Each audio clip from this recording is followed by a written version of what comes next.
Welcome back, everybody. Draskyl here again with more stuff on counters. Today it's going to be all about playstyle counters, what you can do, what counters what playstyles that maybe you are familiar with, maybe you're not, but we're going to try to clarify some things. Lately in some of my games, I've noticed that people have a very hard time discerning what team wants to play the game at any certain point. And when we say play, what we're really saying is be aggressive. Go make something happen on the map, go kill some heroes, go push a tower. Something of that likeness. So, we're going to start off by saying that there is a hierarchy of counters in Dota that has always existed, more or less. And this still remains true today. Some styles get nerfed or buffed with certain patches. And right now we are sort of in competitive play, we're in a farm-centric meta, where sitting on the high ground is very powerful, and people are picking stuff like Terrorblade and these really, really strong late-game heroes that carry items very well, but can also kind of fight early if absolutely necessary, with cooldowns, so like Metamorphosis, Sunder, stuff like that. Split pushing is not the best when it comes to hitting towers, but it is still valuable to be able to push out lanes. So if you can't push out lanes, and you're also losing fights, the game feels very bad. I think most people would probably agree with that sentiment. So whenever you have 3 waves pushing on your side of the river and you don't feel like you can cross it, that game's probably lost until the enemy team makes a mistake, right? So when we're talking about styles of Dota, there's 3 kinds normally. There's the 5-man Dota, which doesn't...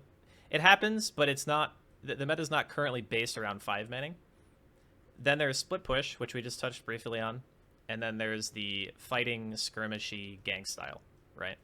So if we think of it as rock, paper, scissors, 5-man in the past would lose to split pushing. Split pushing would lose to ganking, and then ganking would lose to 5-man. So there is this circle of Dota where each style counters a different other style. So when you're looking at heroes and you're trying to figure out who fits what, typically you're looking at skill sets and saying, what does this hero do? Does it have stuns? Does it have an aura? Does it have sustain? And when we say sustain, we mean either healing mana or healing just HP. There are plenty of questions that you can answer yourself just by identifying what your hero does with his skill set.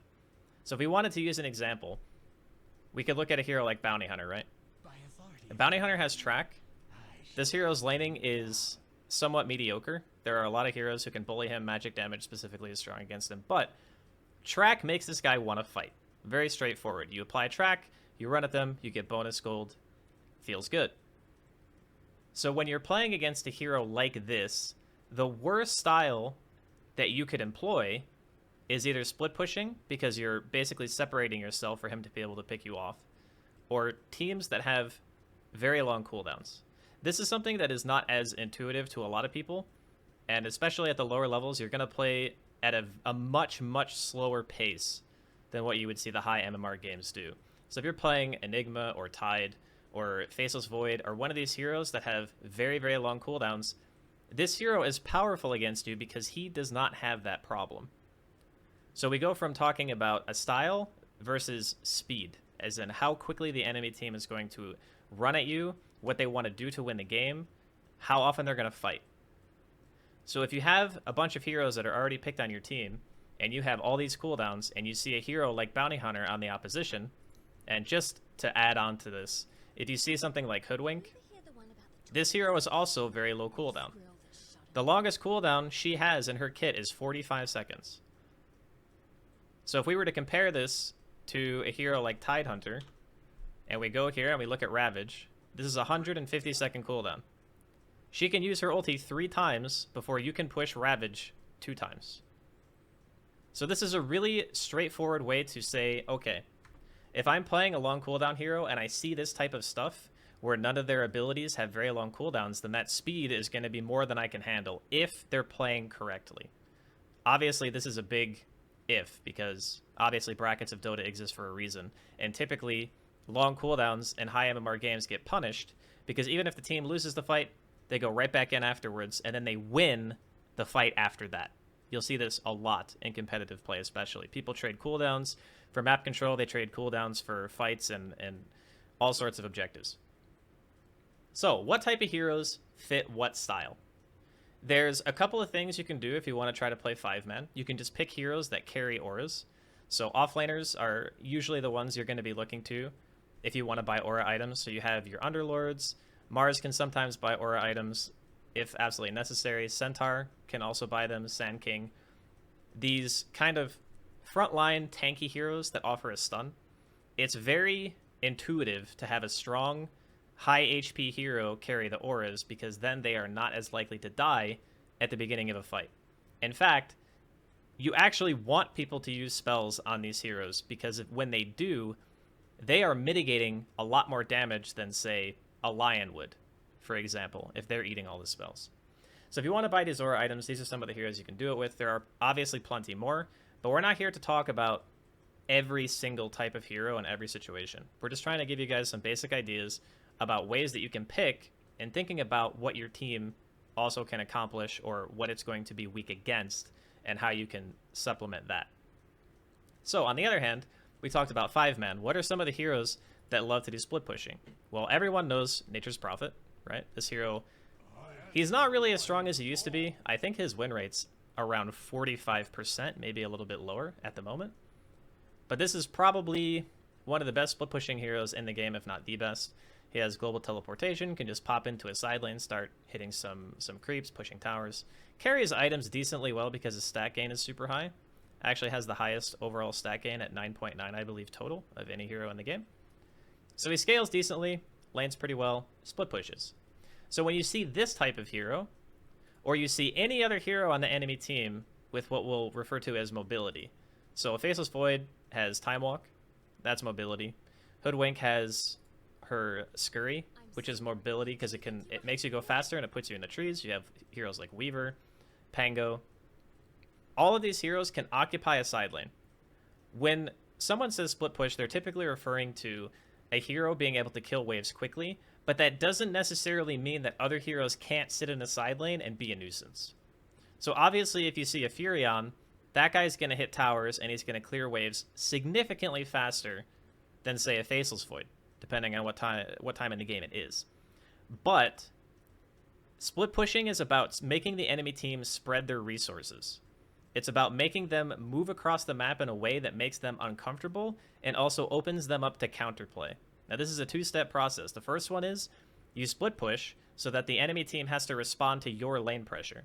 Then the second step is either smoking or fighting when you see the response before they have a chance to get together again. This is how the split push meta would break a 5-man meta. They'd have a hero sitting in a side lane forcing pressure because if a tier 2 or a tier 3 is being hit, someone has to respond. One guy goes back or two guys go back, and then because that hero was there beforehand and didn't have to spend a teleport scroll, they can go home, group up with their team, go smoke and fight, or just catch someone when they're on the retreat. So this is like the whole basic premise of split pushing and what it's meant to do. A lot of people have this misconception where split pushing is just about killing the wave and pushing. That's only half of it. Split pushing is 50% as effective if you don't make a play because of the pressure that you're applying. The whole point is so that you open up a kill, or you open up another objective, or something happens within the game that doesn't revolve necessarily just around hitting the wave. So when you're going into your next game and you're thinking about, okay, what do I do in this situation? If you're responding to split push, you have to back with your team before you TP. Because if you TP in vision, or you TP and your team's not ready and they can't run away, then those guys could just die, right? On the other hand, if you are the one split pushing, you can wait to see a response before you leave. That's probably the best advice I can give. If you're sitting in a lane and you think someone's going to TP but you're not sure, just hide in some trees, wait like 10, 15 seconds, see if anyone shows, or look at the map and like gauge where people are, and then, you can decide if you want to TP home or keep pressuring the lane from there. Another common mistake people do all the time. They'll split push, they'll get to the tower, and then they will immediately leave without someone going to where they are. So they have not actually created any openings because they haven't seen a hero yet, but they'll leave that point in the map, and then they'll go back and they'll fight a 5v5, for example, instead of a 4v5. Because that fight should always be a number advantage for the one who is pushing. So now, we talked a bit about splitting. Obviously, the counter to that is ganking. There is a term that is thrown around a lot in Dota, competitive Dota, pub Dota, and people just say catch. Catch means a hero that can close usually a very large distance in a short amount of time and offers a stun. That's all it means. There are different types of catch, and some of them can be effective in different situations. For example, if you're Puck, you obviously have coil, you buy a blink dagger, that's catch. You close a large distance, you apply a crowd control effect to a hero, and then hopefully that hero dies, right? So the reason why this is so effective against split pushing is because normally, if you're playing against a bunch of slow movement speed, non-stunning heroes who don't buy dagger, that Faceless Void who's split pushing a side lane, or that Furion who's split pushing a side lane, they're going to be able to just run away. And then you have responded to this pressure to basically deep push your own lane, which never feels good. You're never getting control over the game by doing that, especially if no kills happen as a result. So it's very important if you see openers and you see some of these heroes, you know, Mirana support, like 4 position, you see this a lot. We already talked about Furion. Heroes that are really annoying at occupying different parts of the map and forcing you around. This can be a good rule of thumb, is just to say, hey, we should probably have one guy who can start fights for us. Now, depending on what role that guy is, whether it be off lane or mid or a support, is going to kind of dictate what kind of hero it's going to be, and that's a video for another time. But there are strategies that do not involve having catch, but they're very specific, and I would not recommend people at low level try them because you are likely to fail. And that's not a knock on low level players, it's just even the best players have a hard time making these lineups work in the current form of Dota because of the stuff that we mentioned at the start of the video.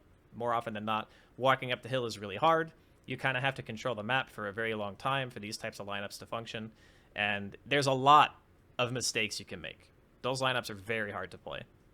So have some catch if you're playing against these heroes that want to be all over the place, and you'll probably encounter a lot of success. So we talked about split pushing and we talked about ganking.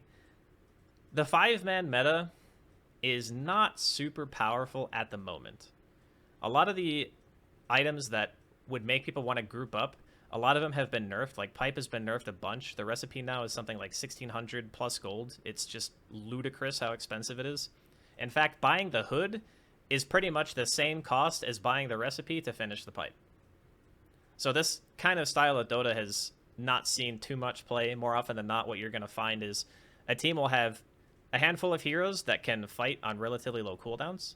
Then they'll have a mid hero or a safe lane hero that are going to be their, we'll say, win condition, which is another thing you're going to hear a lot of people say. This is more about, when we're talking about a safe laner, a win condition just means inevitability. So Terrorblade carries items extraordinarily well, and most of the time when you see him, he is at one point in the game, depending on how late it is, he's going to be the strongest. He's just going to be more powerful than everybody else, and he's going to hit them a lot, and they're going to die. That's what that means for a safe laner. Another thing about win conditions is that they are different depending on the draft on your team and on the enemy team per game. Again, this is another video, but just a little tidbit about what people really mean when they say that is just a stage where one team knows that they can end, or they know at this point in time they will be stronger, and then they can try to end or deal some structural damage to the base. So the reason why these 5-man lineups just don't work that well is because even though it's kind of hard to hit tier 2s and tier 3s right now, it's not super hard to split push if you have the right hero to do it. So you can still cause problems on the map, and again, if you watch pro play, if the game is slow paced, there's not really a lot of deaths that will happen. Both teams will occupy their side of the map, they'll get farm on the hero that they need to get farm on, and periodically you'll see like a smoke play, or they'll try to force some response, and then a fight will happen because of that. So we've talked a little bit about 5-man, we talked about ganking, we talked about split pushing. These things are not just an all-in way of playing the game. These are characteristics that a team can have based on what heroes you are. So you don't necessarily need to be like all-in ganking or all-in 5-man. These are just thinking about specific heroes that do things that you can make either 5-man with, or you can, gank with, or, whatever style of Dota you want to play. This is more just like a reference to say, if you see Monkey King, this hero can fight quite often, even as a core. If you see Luna, this hero can group up pretty well, also farms extremely fast. And then if you see a hero like Morphling, usually considered extremely weak for the first anywhere from 15 to 20 minutes of the game. This hero needs a lot of items, right? So we're looking at different things, and we're deciding, how quick is the enemy team going to play? What style are they going to employ? And then for supports, you have, Lion is pretty classic right now. Lots of people play him. Just good stuns. Eventually, this guy turns into Catch. Why? Because he has 2 stuns and he buys a dagger. So when you have a Lion, you know that in the mid game, past 20 minutes, assuming the Lion player has a decent amount of money, he's going to have a dagger. He turns into a way to start fights. So I didn't want to make this video too long, more just to give people sort of a basic understanding of how you're going to put together a team. I'm thinking of perhaps in the future doing a mock draft video where we look at some lineups when they're being picked and talk about philosophically what the lineup is capable of doing and how you can identify weaknesses in a draft. But for this video, I think we're going to go ahead and wrap it up. So I appreciate you guys all tuning in. Hope you're having a wonderful day. If you guys want to catch me live on Twitch, you can do so at twitch.tv/Draskyl. Hope you guys are all doing great, and we'll see you next time.